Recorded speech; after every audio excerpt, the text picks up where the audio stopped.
मैं Gopal Tandon, president chemist and druggist association Sitapur.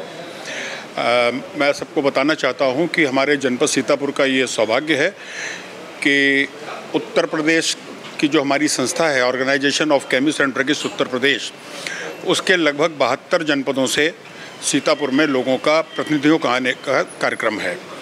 बैठक महत्वपूर्ण विषयों पर होनी है और ये क्रमवार बैठकें होती रहती हैं, हमारे अन्य अन्य जनपदों में होती रहती हैं। इस बार का सौभाग्य हमको सीतापुर के लिए मिला है, जिसमें लगभग हमारे 230 प्रतिनिधि जो प्रांत से आएंगे। इसके अतिरिक्त हमारे जनपद के 100 प्रतिनिधि होंगे। लगभग 300 सवा 300 के लोगों के आसपास जमावड़ा रहने की उम्मीद हम करते हैं। ये आयोजन 5 तारीख को होगा और भरत पैलेस में होगा, जहाँ पर हमारे राष्ट्रीय जो पदाधिकारी हमारे हैं और all India organisation of chemist and druggist, उसके भी पदाधिकारियों के आगमन की संभावना प्रबल हो चुकी है, क्योंकि बहुत लोगों की स्वीकृति हमको प्राप्त हो गई है। तो जो लाभ हम अपने दवा क्षेत्र के व्यवसायियों को देना चाहते हैं, जो नई व्यवस्था GST 2 की आई है, उस पर लोगों का वक्तव्य हमको सुनने को मिलेगा और उसके संदर्भ में अपना व्यवसाय कैसे करना है, ये हमारे व्यापारी, दवा के व्यापारी जान सकेंगे।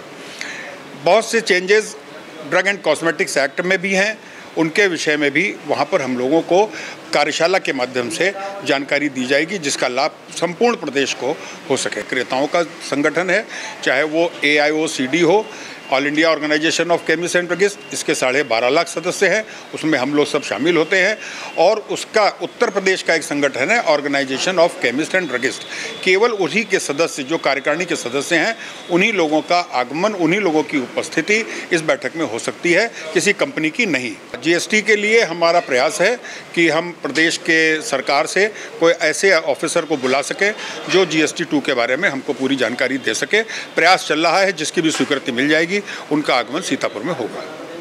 हाँ, उसमें कर की व्यवस्था बदलने की वजह से अभी हमारे व्यापारियों को उसमें प्रत्यक्ष रूप से हानि दिखाई दे रही है। तो इसको कैसे हमें बराबर करना है या कैसे उसका कोई फॉर्मूला बनाया गया है, सरकार ने उसके संदर्भ में क्या नीति निर्देशन दिए हैं,